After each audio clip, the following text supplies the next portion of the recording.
Primero, yo no estudio en una universidad, no estudio en literatura. No necesito eso. Claro. Harold dijo algo que me interesa, que está basado en la condición del intelectual.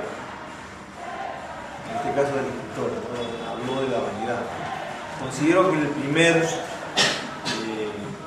enemigo que tiene todo escritor es la vanidad. Interiormente, personalmente, es la vanidad. El segundo enemigo que tiene es la envidia. Eso ya lo vas a aprender. Y el tercero es algo que te recomiendo, ¿no? Es que te libre, ¿no?, de los cuchicheos cuando estás hablando. Eso es una buena mierda. Esos son los críticos. Y yo, esa es la condición. Entonces quería indicarte eso, ¿no? Porque la pregunta va en una tradición que viene del idioma impuesto, como es el castellano. Nosotros tenemos un idioma como una chica, después fue otro idioma impuesto como el quechua, y ahora hablamos el castellano. Y la condición de la narrativa, como tú le llamas, o la novela, o el género mayor, en todo caso, el exitosismo. Yo la practico y también le había gasto a Dandy Berrú. ¿Qué preceptiva? No estoy hablando de preceptiva. ¿Qué preceptiva? Yo la tengo en la literatura latinoamericana, le vas a cómo te sientes en ello, ¿no? Dado que para fin de año, como 9 meses, va a tardar la aparición del libro. Me parece que son cuentos, o es una novela. Son cuentos. ¿Y cuál es la perspectiva respecto a eso? Si está enmarcado en una tradición o no, dentro de esta realidad peruana que tenemos, como una literatura regional. Bueno, yo pienso que para hacer literatura, tanto narrativa como poesía, no creo que deba estar circunscrita en parámetros, en determinadas tendencias, escuelas, o parametrado en contenidos, ¿no? En temas que tengan que ver solo con la región, con el país. No, la literatura es libre, ¿no? Desde las vanguardias, desde el siglo XX, desde allí de la vanguardia.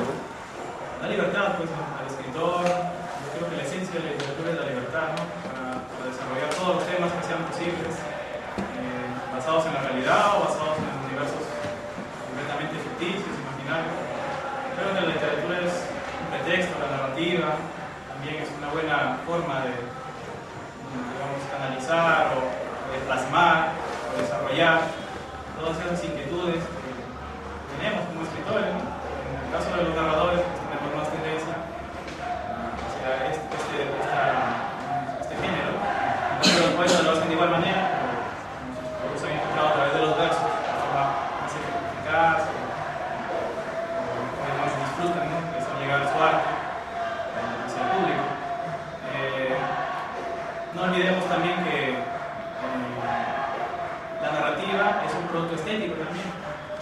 Entonces debe ser un producto, no por ser narrativa va a dejar de tener la belleza que, por ejemplo, ofrece la poesía.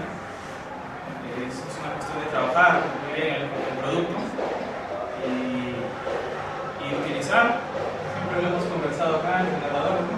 Marcos, Juan Pérez, en el grupo, narradores puros, más nos inclinamos hacia la narrativa, que el arte narrativo se basa también en la poesía, ¿no? Para poder desarrollarse, para poder crearse, porque la narrativa tiene elementos de la poesía, como el ritmo, ¿no? La cadencia, la belleza, a veces la rima.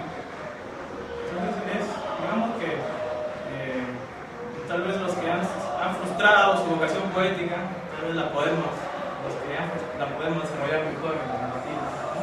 Y hacer un producto más satisfactorio. Eso sería bien. ¿Tienes el título de tu libro o todavía está titulado? Mi libro lo tengo pensado titular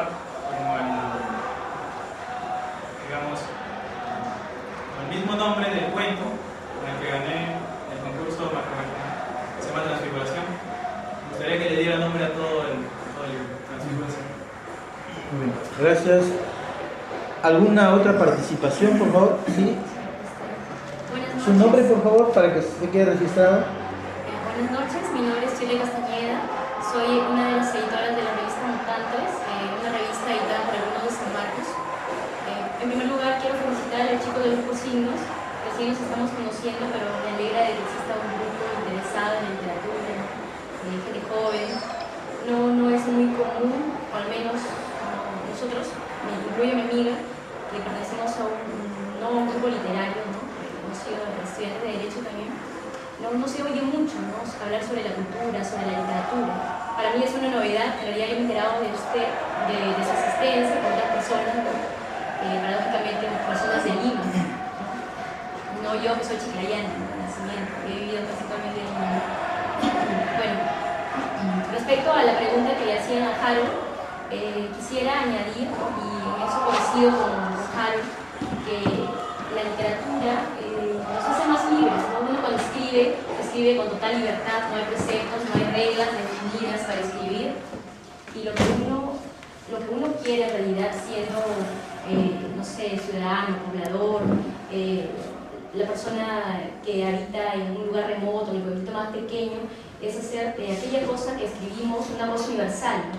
Si bien el tema puede ser localista, puede ser regional, uno pretende hacer de eso universal. Un ejemplo de eso muy claro y que representa el orgullo de todos los peruanos es César Vallejo, pues no es un provinciano que ha hablado de Capullís, ha hablado de temas muy regionales, ¿no? Ha hablado de su madre, de su hermano, y esos temas son temas que atañen a todos, ¿no? Son temas universales. Entonces por ahí creo que va más la aspiración de un escritor, ¿no? La aspiración, la pretensión, la ambición, ¿no? Y yo creo que si hay algo a lo que no puede escapar un escritor es ser vanidoso, ¿no? Pero esa vanidad tiene que ser medida en el sentido de que no le impide ser objetivo con lo que escribe, ¿no? No crea que lo que ha escrito ya es una obra maestra, ¿no? Siempre hay que ser críticos en ese sentido.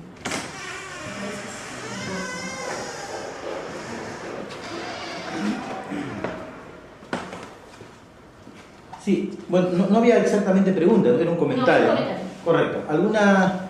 Sí, puede haber, creo que para complementar es válido un comentario. Sí, Chocho. En primer lugar, yo quiero igual saludar al grupo Signos. Realmente hay una poesía nueva aquí en Lambayeque, interesante, a pesar de que los marcos regionales se abren para recibir también a voces de otras regiones que son importantes, porque considero que la poesía, como el arte en general, no tiene fronteras.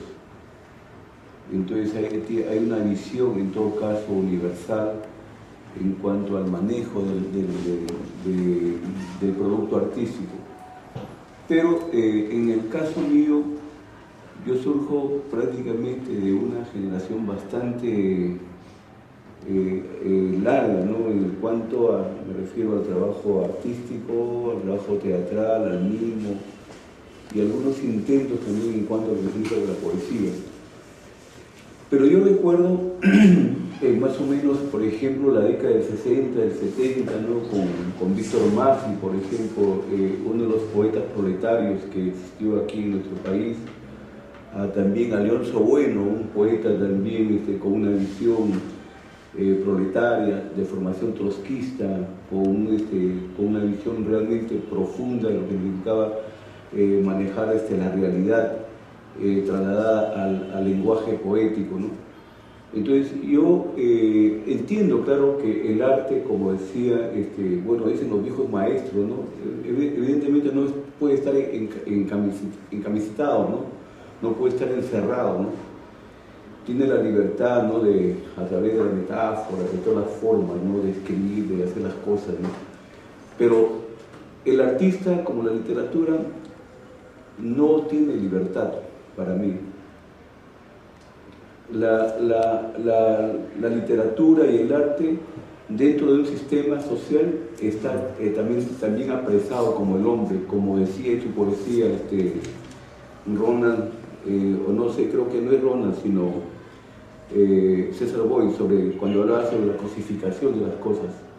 Nosotros somos seres cosificados, la sociedad nos ha prácticamente arrinconado y tenemos que la necesidad, por ejemplo, de responder frente a una situación realmente puntual, que nosotros como artistas, que somos incluso mucho más sensibles, llamémoslo así, entre comillas, más sensibles de las personas comunes, cotidianas, que caminan, bueno, y que asisten de repente al mercado, al metro, al supermercado, etcétera, y salen con su carrito, etcétera, exhibiendo sus productos. Entonces somos producto de una sociedad. Entonces una sociedad, por ejemplo, para mí dividida en clases, y que en este caso nosotros también tenemos la necesidad de plantear. Y yo creo que, por ejemplo, en este caso, por ejemplo, Vallejo es producto también de una sociedad, y su literatura, su arte, es producto también de esa visión. Entonces yo les pregunto así, ¿no? En este caso la pregunta, ¿no? Para todos, no sé, ¿cuál es realmente la perspectiva, la visión del trabajo artístico que tiene Siglos en relación a su nueva producción literaria, embarcada dentro de lo que significa, por ejemplo, la sociedad de nuestro tiempo, ¿no? Porque hoy día, por ejemplo, tenemos muchos retos. De repente la lucha de clases no ha pasado, pero tenemos otros problemas que enfrentamos.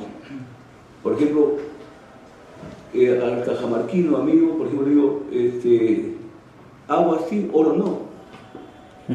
¿Cuál es la respuesta, ¿no? Frente a eso? ¿Qué hacemos nosotros? Enmudecemos, nos envenenamos, perdemos la vida en cualquier momento si seguimos callando, o qué lo queremos hacer frente a este tipo de cosas. No es responsable, por supuesto, porque muchos dirán, no, el artista no es responsable de esto. Perfecto, yo tampoco, yo como ser humano común y corriente no soy responsable. Pero ¿qué hacemos frente a este tipo de cosas? ¿Cuál es el reto? ¿Cuál es la propuesta? ¿Cuál es el planteamiento?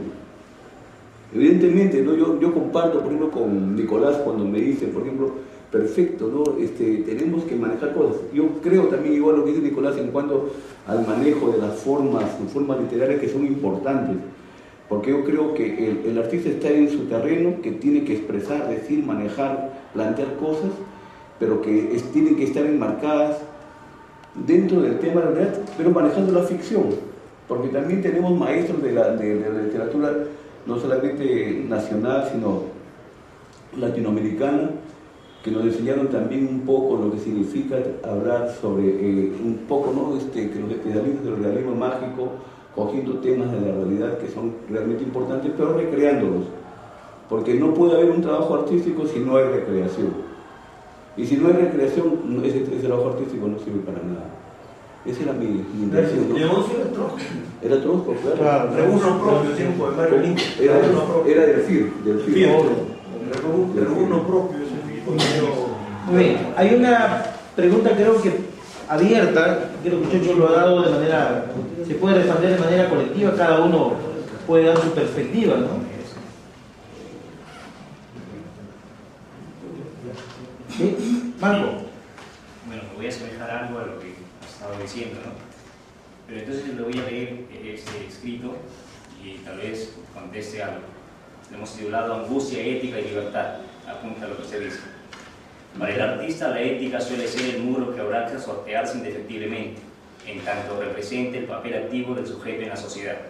Su tarea será no renunciar a la actitud racional y crítica hacia los conceptos morales propios o existentes, encarando siempre la fe ciega en la ética probativa. Así también el artista goza de la libertad cuando inyecta en su obra los colores vivos de la naturaleza, las ficciones esotéricas de la sociedad y el diario devaneo de las ideas. Hablamos de hombre, naturaleza, sociedad. Solo entonces es libre, solo entonces crea y recrea con satisfacción. La angustia aparece de repente cuando el artista decide abstraerse, consciente de la falta de fundamento de su ser, el ser creador, porque no hay esencias, no hay absolutos, los sólidos se desvanecen en el tiempo, pero el tiempo de las agujas también ha muerto, es un tiempo histórico, un tiempo ambiguo.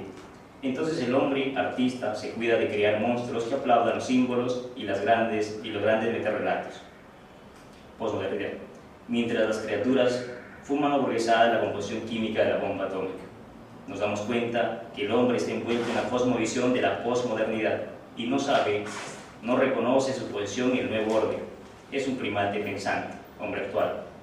Antes tenía el ideal del mundo sustentado sobre fundamentos absolutos, como la verdad. Era pues Dios, hombre, naturaleza. Ahora es reemplazado por el ideal de libertad. Una suerte de individualismo creativo que no acepta coerciones.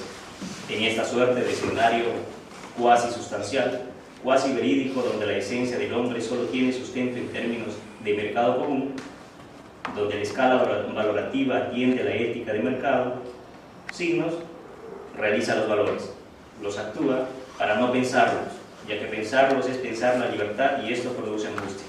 La libertad de actuar, de hacer, es la bandera que abrazamos para ficcionar, para amar, para crecer en nuevos mundos posibles. Así combatimos el anatopismo del ser en historia, dotándole al intelecto de un brazo pensante para construir una libertad auténtica y no caer en fatalismo. Porque sabemos que la actualidad, lo que nos trae la posmodernidad, es un sinnúmero de cosas. Entonces, el papel del artista, en este caso del literato, tiene que ser crítico, tiene que ver, su obra siempre tiene un norte, siempre sabe a dónde apunta. Entonces ahí está el papel del artista. Pero mi amigo también va a contestar, va a complementar la pregunta. Bueno, yo estaba justo pensando en las palabras y en las interrogantes que había dicho el maestro Tello, y son interrogantes y son palabras bastante complejas, a pesar de la sencillez que las ha dicho, ¿no? Porque usted ha estado enmarcado con sus palabras en un parámetro marxista, ¿no? El arte a lo Gramsci, el arte para humanizar, para abolir la esclavitud. La esclavitud marxistamente es la enajenación, ¿no? Para no ser enajenados, para darse cuenta de que Congo no va, ¿no? Para darse cuenta que el capitalismo es el gran monstruo de la humanidad, ¿no? Entonces eso es claro, ¿no? Y ante ese contexto, ¿dónde está el artista? ¿Qué hace el artista? El artista en el contexto es un ser individual, absolutamente, ¿no? Ahora, la pregunta general sería ¿por qué signos entonces es un grupo? ¿Por qué no es un ser aislado, un sujeto aislado en la sociedad? Que cada uno opina, ¿no? Él es marxista, yo soy socialista, el otro es trotskista y el otro es de Movadef, ¿no? Entonces, ¿dónde está la conjunción, ¿no? No de la Argentina, Yo creo que la conjunción más bien está en algo que lo hemos estado reflexionando, lo estuve reflexionando, incluso armé más o menos una explicación, un concepto, y va más para citar a alguien, a un autor que es un autor postestructuralista, que es Foucault. ¿Quién? Foucault, Michel Foucault. La pregunta va así, ¿no? La pregunta es ¿cómo puede surgir un grupo literario en el contexto actual? Y sobre todo, ¿cómo puede mantenerse ese grupo literario? Para contestar esta pregunta, bueno, digamos que Michel Foucault, un filósofo francés, el que dice que el gran protagonista de la historia es el poder. Y quiero citar todo esto porque es muy amplio la pregunta. Y el gran protagonista de la historia para Foucault era el poder. Y me cito en eso, ¿no? Me baso en eso. En consecuencia es el más grande analista del poder de todos los tiempos, ¿no? Foucault decía algo. Decía que donde hay poder, hay resistencia al poder. Mira, si reflexionamos un poco sobre el poder actualmente, nosotros no vamos a encontrar el poder ni en los bancos ni en los ministerios, ¿no? Actualmente, ¿no? Sino lo vamos a encontrar en dos partes fundamentales, creo, que es el poder de los medios de comunicación y el poder del consumismo. Y nosotros modestamente creemos que resistimos ese poder, resistimos, como dice Foucault, resistencia al poder, resistimos rebelándonos. Y la poesía y la literatura es tal vez la más grande resistencia al poder. Y por ello nosotros nos unimos en su nombre, en el nombre de la literatura, porque en la acción de unirnos está la grandeza de revelarnos. Pero aquí debe haber una precisión, porque pareciera que eso es solamente verbo. La poesía y la literatura aparentemente están en contraposición a la realidad. Sin embargo, desde que el poeta o el escritor se niega al poder, a este poder del consumismo, y están ejerciendo su resistencia, es decir, ya están siendo sujetos actuantes de una determinada realidad, se están rebelando. La forma en que signo se revela es resistiendo, no hay otra manera. Foucault también, y esto es para complementar lo anterior, Foucault también decía que las rebeliones eran inexplicables, y esto complementando porque Foucault no creía en la historia como una linealidad a lo Marx y a lo Hegel, ¿no? Foucault creía en la historia como un caos, a lo Nietzsche. Esto es necesario mencionarlo porque Signos en su primera etapa lanzó un manifiesto titulado El Manifiesto de la Contradicción, que algunos lo habrán leído, el Manifiesto de la Contradicción, en el cual tomaba la historia también como un caos. Y el sujeto que actuaba en ese manifiesto era caótico. Tendía al fracaso más absoluto de todo, ¿no? Era un manifiesto postmoderno. Entonces las contradicciones eran su única salida dentro de una sociedad burguesada, no burguesa sino aburguesada, porque esta sociedad es aburguesada. ¿Cuál sociedad? Esta misma, la que vivimos, una sociedad llena de contradicciones, con doble moral, con doble discurso, con doble rostro. Doble moral, a personas que critican algo, se llenan para criticar algo y ellos hacen cosas peores que eso, ¿no? Es doble moral, ¿no? Es muy fácil verlo, ¿no? Todo ello porque no se tenía signos, al menos en ese tiempo, en esa primera etapa, no tenía como precedente esa categoría de poder, y mucho menos esa categoría de resistencia al poder. Lo cual es un paso, creo que fundamental para ahorita sustentar una marcha delante como grupo literario, ¿no? Aquí hay una cosa importante, ¿no? Porque Foucault se pasó la vida analizando el poder, pero casi no profundizó en la resistencia al poder. Incluso sus propios discípulos le pedían que empiece a decir algo sobre ello, ¿no? Lamentablemente, cuando él iniciaba su teoría murió de SIDA, ¿no? En 1984. Foucault nunca vivió, ni estudió, ni nada sobre el poder del siglo XXI, o sea, sobre lo incontrolable de la internet, sobre la globalización de la subcultura, sobre la esquematización de la TV, de la televisión. Pero Foucault se hubiese quedado fascinado con tanta perversión del poder actualmente. Él no vio el viraje que dicho poder ejercía, pero él sí previó que a pesar de ser inexplicable la masa que se junta, un grupo literario sea cual sea, o un grupo de lo que sea, de político, lo que sea, había por necesidad tornarla explicable. Y esto es la cosa que le faltó tal vez explicar, ¿no? Porque a pesar que era inexplicable la masa, había que tornarla explicable para poder rebelarse ante el poder. Porque si no el hombre se volvería demasiado simple, demasiado evidente, demasiado obvio, ¿no? Y no resistiría a ese poder.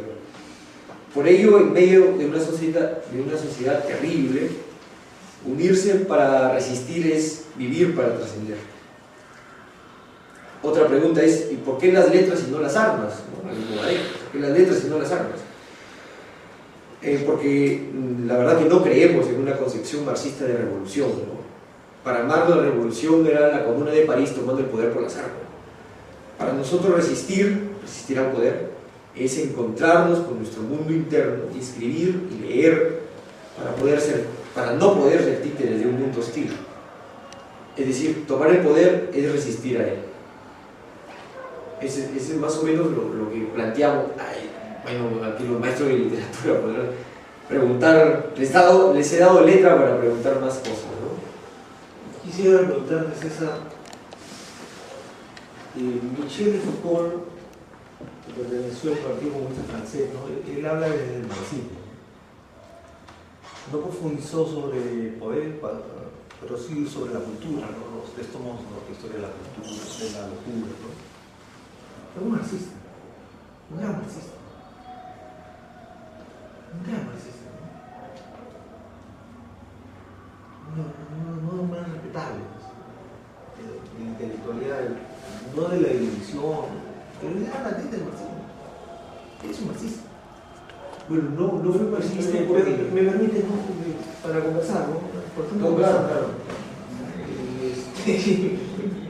Me encanta la contradicción que tiene, ¿no? Entonces, eso, yo me paso viendo por 4 años de eso, pero me encanta la contradicción que tiene, ¿no? Entonces, lo uno al hecho de que efectivamente la vanidad, como se mencionaba, es terrible, ¿no? Cuando Mayakovsky se suicidó, César Vallejo le dijo que es un burgués, ¿no? Y esta cuestión de provinciano, provinciano significa provinciano vencido, ¿no? Se sienten provincianos o regionales. Entonces yo quisiera preguntar bien lo que pregunté para que me lo respondan, porque ya hay gente que todavía se siente orgullosa provinciano, ¿no? Creo que era otro francés que decía: yo soy el gran ciudadano del mundo, ¿no? Pero era el gran provinciano del mundo, no en sentido de vencido, sino de la periferia, como dice Higgins, en el caso de Vallejo, ¿no? Entonces, la vanidad existe, es terrible para un escritor, convive con ella, ¿no? Uno tiene que dominarla, y concibo de que desde el socialismo yo hablo también en ese aspecto, en la perspectiva de la literatura regional que se está presentando en las amazónicas, por ejemplo, que en el 10º encuentro traerá surgir su poderosísimo, y sobre todo desde el idioma. Si tú hablas del caos, perfecto, te felicito, o sea, me parece estupendo, ¿no? Pero la buena contradicción es que habla desde el marxismo, ¿no? Para criticarlo. Entonces es bonito ver que es necesario, de repente podría hacerse Chocho no taller se puede sobre... llegar a Marx, no se puede llegar a Marx. No se puede, no, imposible. No, hacer un taller sobre preceptiva literaria, quién es quién, ¿no? Para educarnos todos, ¿no? Porque me parece que sería bueno que no, la gran literatura lambayecana que proviene de la cultura moche, que ahora habla en otro idioma y que está para editar, por caso de Hagar, por caso tuyo, ¿no? Sí tiene que darle una respuesta al agua y al oro. No es agua sí, oro no, es así, ¿eh? Es agua sí y oro también, porque no se van a tirar el oro nuestro. Es un tema ya. Bueno, toma el agua, no nos tiramos el oro. No, pues no. El dedo se lo mete otro, ¿no? Pero el papel que tuvo Foucault cuando hablaba por radio, y él anunció que moría, decía por radio, fue de un intelectual militantemente sobrio, pues muy contradictorio, pero hablaba desde el socialismo. Y a mí me encanta que hables desde tu propio caos. Tú, en este caso, ¿no? No sé si Pato, con su pizarrín suicida siempre, podrían ampliar. Yo no sé si entro en la vanidad, pero no es así, ¿no? Hay que decirlo para conversarlo, no para agarrarnos a las patadas, porque finalmente eso, ¿no? El idioma que tenemos desde los mochicas hasta el quechua que se habla. Yo estoy aprendiendo quechua para escribir. Tengo que llevar mucho tiempo. Me retroalimenta, ¿no? Y Foucault sí vio el posmodernismo, sí lo vio, lo seguro. Bueno, Bruno, nunca es para darnos unas patadas, hermano mío. nunca. Incluso si alguien habla acá es para esclarecer algo, es este mundo caótico, ¿no? Pero hay cosas que... No, pero no se lo así, sino todo, ¿no? No, pero como yo estoy hablando de eso, vamos a continuar otra cosa. Entonces, Foucault fue marxista cuando se contradijo, porque en una primera etapa él era periodista, fue un periodista de un importante medio francés, entonces lo mandaron a Irak a recorrer una revolución, y él decía: pero ¿por qué la gente se va a revolucionar, va a reunirse para tomar las armas si la historia no va a cambiar nunca? Y entonces él llamó eso porque la revolución fue, o sea, había un grupo de gente sin armas y fue ante el ejército sin armas, a matar al ejército sin armas. La gente fue con las manos vacías, se llamó esa la revolución de las manos vacías. Entonces él se preguntó por qué existe la revolución, por qué existe gente que se reúne, por qué existe un conglomerado cultural, o por qué existe un signo que se reúne a hacer cosas en este mundo caótico.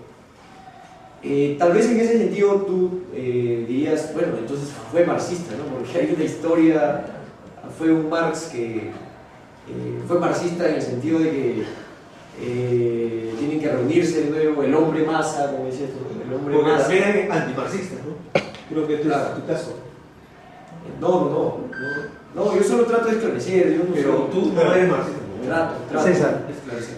Cortémoslo ahí porque hay otras preguntas. Chocho, por favor. Sí, por favor. No, hay otras preguntas. Acá el amigo Acá, Diego, a ver, y orientemos por favor, más que el debate político, porque podría pasarnos hasta al siguiente día.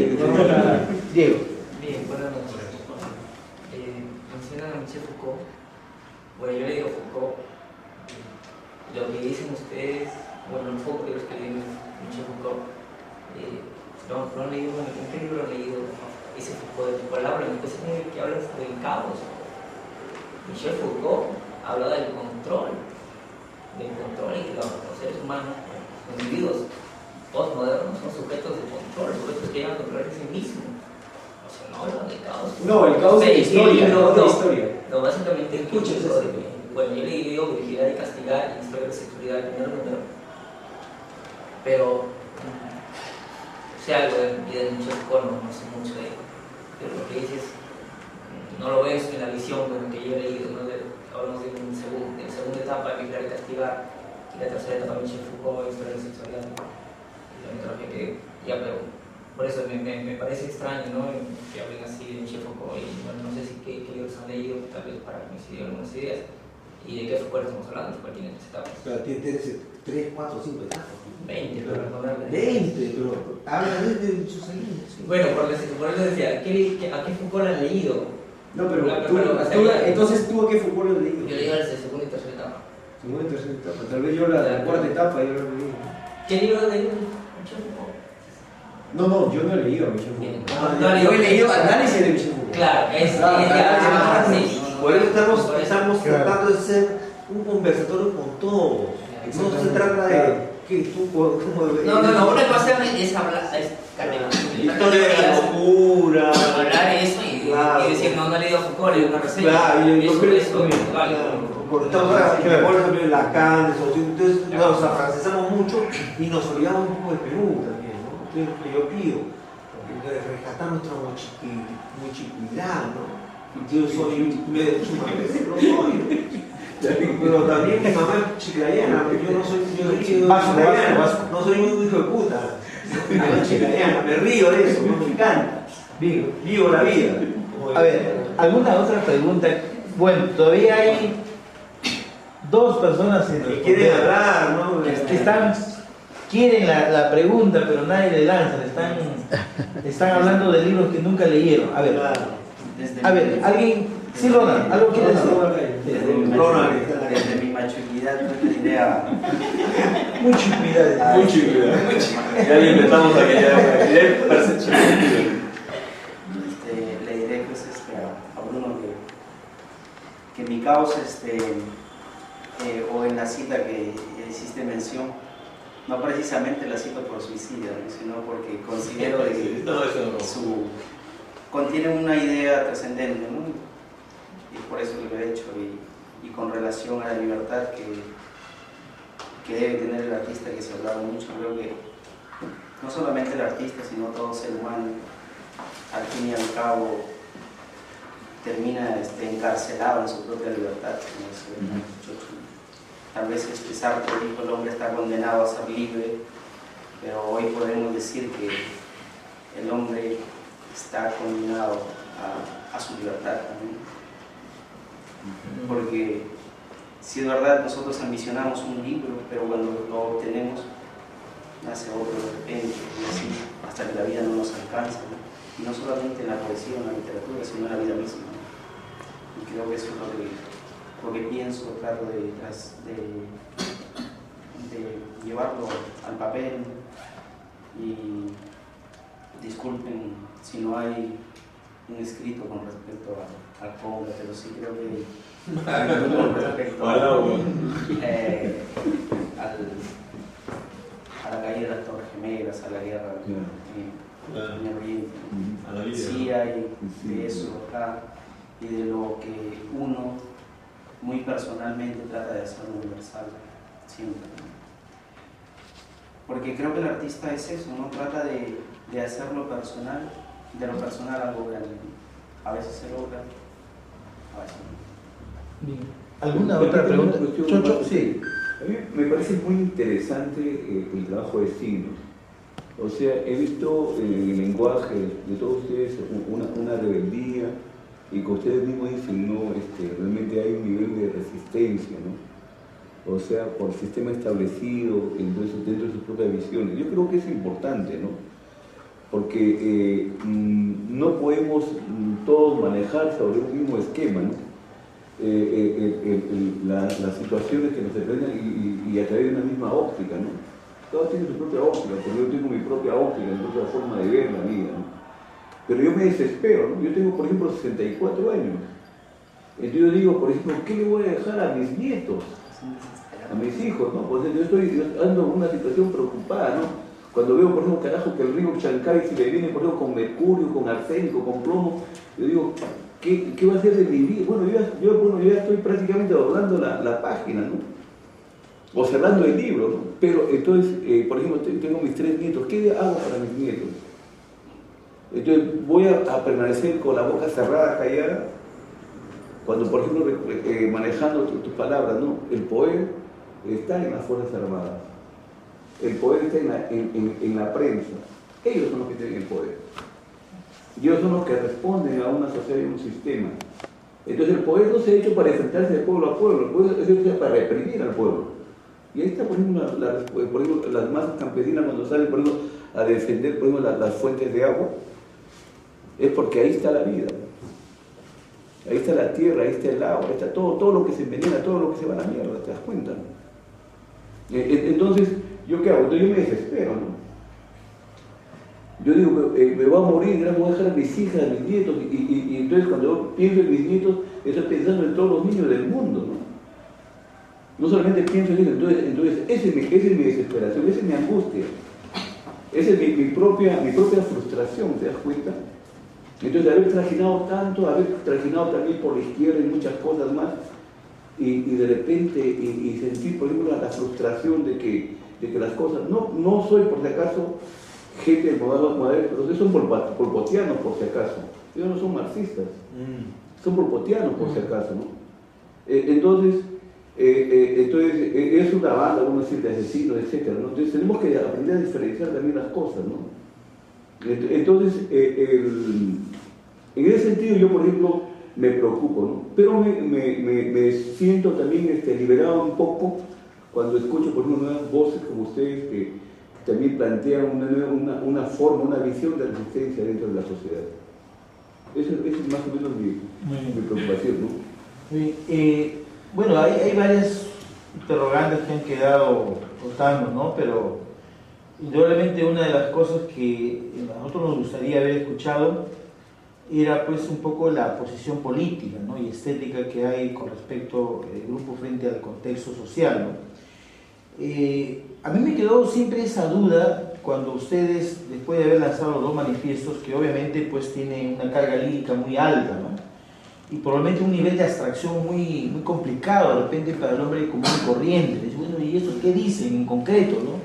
En una línea, ¿qué dicen, no? ¿Qué tratan de decir?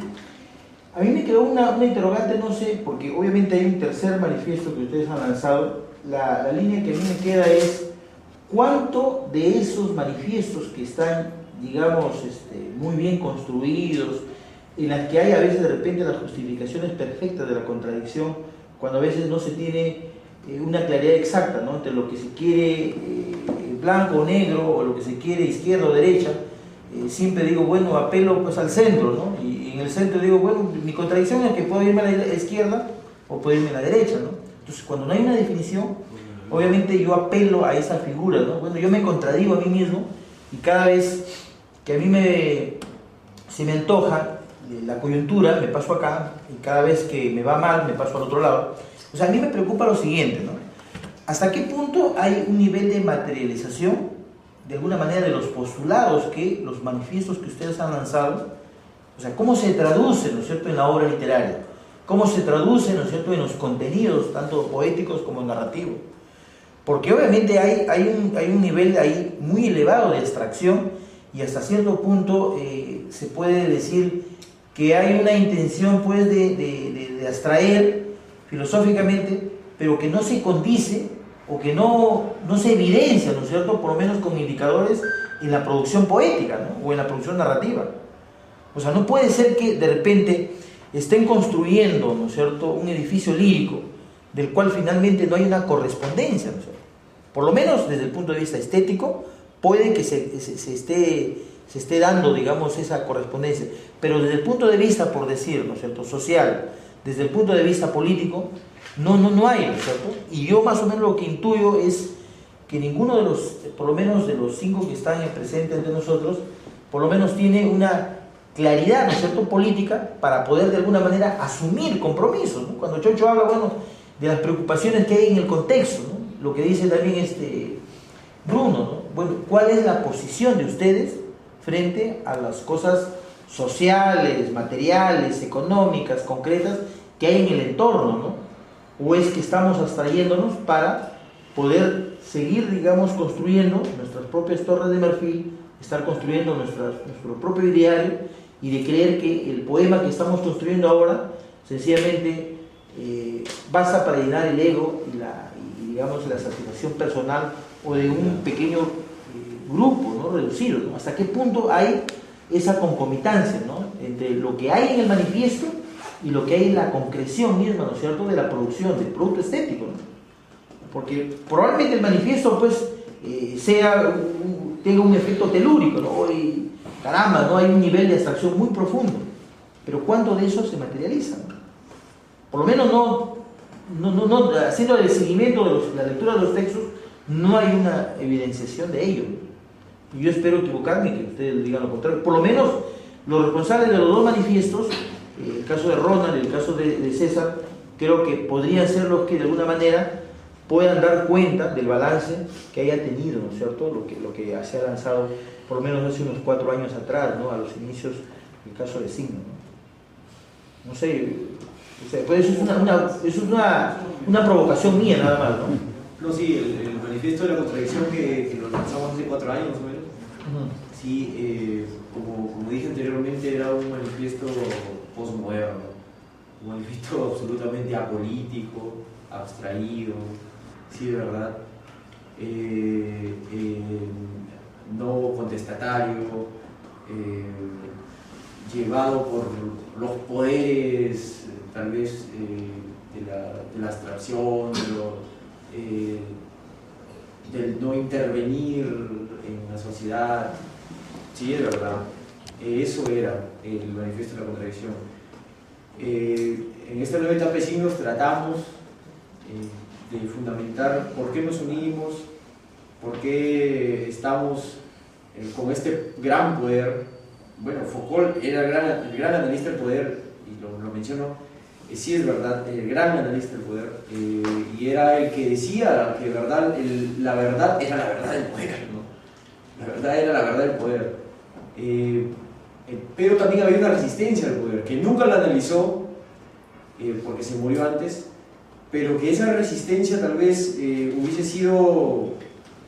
hubiese tenido gran letra si hubiese vivido hasta estos momentos, ¿no? Tal vez nos hubiese dado un poco de aires, para decir cómo resistimos a esto, ¿no? Porque 5 tipos aislados, ¿qué podemos hacer contra Conga? Escribir, no sé qué podemos hacer. Si tú dices que no, podemos escribir un artículo, pero un artículo, ¿qué es un artículo? O sea, nadie lo lee. ¿No? ¿Quién lee un artículo? ¿O quién lee algo publicado en el blog sobre Conga o contra Conga? Nadie lo lee. O sea, ¿cómo resistir al poder en ese sentido?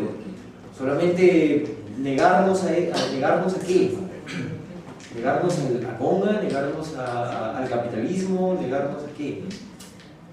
¿O tiene que Movadef tiene razón y tomamos las armas y matamos a Humala y a toda su gente? Pero no está, no ¿qué es hacemos? como lo otro, pues esa, hay muchos matices por eso hablaba de la condición del escritor, no puedes suicidarte si quieres, pero yo creo que el poder de la palabra es eso. Es que el poder, la palabra ya no tiene poder, ya. En el sentido de que está entre nuestro grupito que escuchamos, ¿no? No sé si tú sigues diciendo grupito, sigues castigando de esa manera, me parece un poco juvenil, ¿no? Porque hay el liberolanga, ¿no? El obseso por la libertad, ¿no? Existe, hay un montón de definiciones. César, yo creo que hay una digo un grupito porque hay miles de grupitos y que todos hacen un gran grupo, ¿no? Eso César, antes de darle la palabra a Marco, lo que yo percibo, César, y creo que ese es de alguna manera el panorama posmoderno, ¿no? Es un poco la desideologización, ¿no es cierto?, de la actividad literaria. O sea, en realidad la actividad literaria hoy es más individualista, más personalista, más yoísta, ¿no? Pero, o sea, no hay el sentido... que la actividad literaria está desideologizada desde la vanguardia, desde los años 20.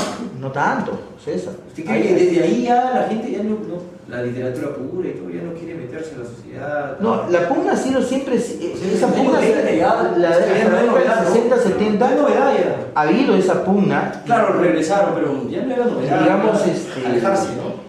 Pero ya los 90, por ejemplo, ya es una etapa donde hay un abandono total, ¿no es cierto? O sea, de cualquier militancia o de cualquier compromiso, ¿no? O sea, ya el escritor se aislaba, se abstraía y decía, bueno, ¿sabes qué? Mira, finalmente apelo a mi libertad, ¿no? Y mi libertad me dice que yo escribo lo que yo quiero, ¿no? O sea, ya no hay el sentido, digamos, de correspondencia hacia el colectivo, ¿no? Dice, yo me aíslo, escribo y espero los aplausos, espero la venta de mis libros masivamente, y pues qué importa el mundo, ¿no? ¿Qué importa el contexto? O sea, ese sentido de desideologización yo creo que se ha afianzado a partir de la década del 90, ¿no? La década del 90, que fue una etapa bastante represiva, terminó matando, ¿no es cierto?, cualquier sentido de militancia, ¿no? Por ejemplo, ahora, si tú ves, tú le preguntas a un joven, ¿no? Oye, ¿qué opinas sobre, mira, que se maten ellos, ¿no? Y al final, mira, finalmente nosotros que si queman un cerro, el problema de ellos, ¿no? O sea, hay un sentido, digamos, de exclusión misma de cualquier sentido de responsabilidad frente al contexto social, económico, ¿no? Mira, sí. y eso es lo que contribuyó la década, por ejemplo, del 80 y 90, o sea, matar, o sea, Movadef no solo mató a la gente, sino mató, por ejemplo, el trabajo de los intelectuales, los artistas, que no pudieron hacer resistencia porque a todo el mundo lo catalogaba. Nosotros estábamos catalogados también igual en esa época, cuando hacíamos arte teníamos que disfrazar nuestro propio lenguaje porque inmediatamente nos querían poner, por ejemplo, la señal de, por ejemplo, que éramos seguidores o que promovíamos. Claro, apología. Entonces teníamos que cubrirnos. Entonces nosotros hemos vivido esta etapa difícil, ¿no? Entonces, ellos son responsables de una generación que ha sido asesinada, frustrada, etcétera, en todos los campos, ¿no? Entonces, por eso nosotros no, por ejemplo, para mí hablar conmigo aquí en esta noche prácticamente es una falta de respeto a la comunidad. Entonces, no podemos hablar porque eso para mí, por ejemplo, no sirve de nada, ¿no? Entonces, lo que sí tenemos que hablar es, por ejemplo, en todo caso, es el tema de la literatura, pero me parece importante, ¿no? La propuesta de Nicolás en cuanto a lo que plantea, ¿no? O sea, los problemas que se han confrontado, que se han generado a partir de esta etapa, por ejemplo, siniestra de nuestro país, ¿no? Claro, pero yo creo que cada uno, bueno, cada artista puede tomarlo desde su personalidad, ¿no? Claro, porque a mí me puede interesar mucho el tema ambiental en Conga y me limito a ello, ¿no? A otro puede interesarle mucho el aspecto de la salud, que es algo muy importante también, como otros el aspecto de la agricultura, el aspecto de la crianza, porque afecta a la sociedad en todos sus... Disculpen, pero es a través de una ficción, ¿no? O sea, claro, un tema social con una ficción, ¿no? De esa recreación de la que se hablaba, ¿no? Exacto. Porque toda obra de arte tiene que ser específicamente eso, ¿no? Una ficción, un cuadro, espérate, una fotografía de Bruno Buendía, no es Bruno Buendía, ¿no? Sí, no, eso es una recreación. Eso. Bueno, yo lo puse como tema coyuntural nada más, no me decían a mí. Sí, hay otra situación acá de Diego. Todos lo hacemos. Sí. Disculpa, no porque publiques un libro es una obra de arte, es un libro. De ahí en adelante no sé si es una obra de arte. Ajá, exacto. Y eso es vanidad, ¿no? Sí, Diego quería intervenir. A partir de la pregunta que usted lo que trata de plantear es que, bueno, nosotros desde los estudios del discurso y estudios de literatura, bueno, anterior reciente, no tan reciente, que tiene 12 o 40 años, usted plantea la pregunta, bueno, usted cree, para mí se pregunta que el sujeto como tal, como constitución, es una identidad sola y su complejidad toda se puede volcar en una página, en el caso del poeta. Pero lo que sabemos es que el sujeto, y un sujeto más aún en los tiempos tan cambiantes como los de ahora, es un sujeto múltiple. Las subjetividades, y bueno, no ahora sí no podríamos decir que desde mucho antes, las subjetividades son múltiples. Ahora digo esto, mañana digo otra cosa. Y más aún en la hoja digo otra cosa. Recordando a Pessoa tiene un poema que decía: el poeta es un fingidor, finge totalmente que hasta el olor mismo que, bueno, no recuerdo las ideas que sienten. Los sujetos son múltiples, y en su multiplicidad de ámbitos en los que se mueve y frente a las personas que hablan, puede decir muchas cosas.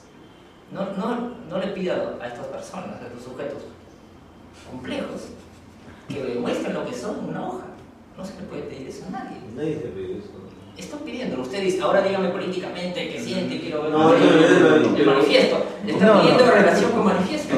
No, lo que hay, es cierto, ¿no? O sea, una cosa es el yo poético, que es finalmente el mundo de la ficción, donde se mueve la gente que escribe, y otra cosa es el yo personal, ¿no? O sea, el individuo, que muchas veces es otra entidad. Nosotros de eso estamos perfectamente entendidos. Lo que pasa es que cuando uno construye un manifiesto, se sobreentiende que es un consenso, es un debate, es una posición frente, digamos, a la sociedad. Porque tú no haces un manifiesto para leerlo solito tú en el baño, no sea autocomplacerte de que lo has escrito muy bonito, ¿no? O sea, se sobreentiende que un manifiesto tiene un correlato, ¿no?, en la sociedad. Un manifiesto es una entidad pensante en colectivo, es más o menos la hoja de ruta de lo que quiere un grupo, ¿no? Más o menos en el caso del manifiesto literario busca no solamente ser una pirotecnia verbal, porque obviamente si eso es así, entonces ese manifiesto pasaría a ser otro poema más, ¿no? Otra ficción más. Pienso de que esto, entonces allí me estaba olvidando de darle la palabra a Marcos y ya se... Lo que creo sí es que el grupo no puede sustraerse de dar cuenta de lo que escribe, ¿no es cierto? No puede sustraerse de decir, mira, lo que yo escribí en realidad no lo quise decir, sencillamente lo quise ficcionar o imaginar. Una cosa es el manifiesto, que tiene un contenido eminentemente denotativo, y otra cosa es un poema, ¿no?, que tiene una dimensión connotativa, que es distinto. O sea, no podemos confundir.